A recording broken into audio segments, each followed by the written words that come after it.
Биыл желтоқсан айында адам құқықтарының жалпыға бірдей декларациясына 75 жыл толады.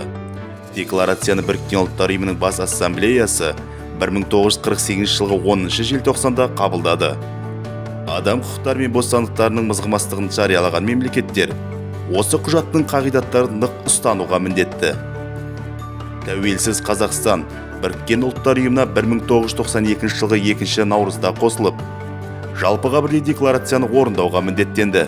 Қазіргі уақытта Біріккен ұлттар ұйымына мүше мемлекеттердің жалпыға бірдей декларацияда бекітілген адамның бас құқықтарын тануы мемлекеттің құқықтық негіздерін нығайтуға ықпал етеді. Себебі адам құқықтары бұл қоғам мен мемлекеттің үйлесімді дамуының негізі.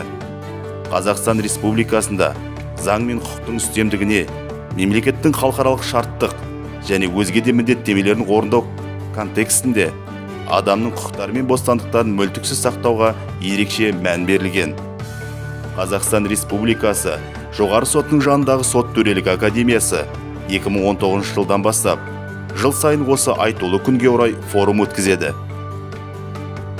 Бүгінгі адам құқықтары және оларды қорғау теориясы, болмысы және даму тенденциялар тақырыбындағы 5-ші Еуразиялық форум декларацияда жарияланған адам құқықтары мен бостандықтарының мазмұнын, сондай-ақ оларды іске асыру мен құқықтық қорғаудың өзекті мәселелерін талқылауға арналған.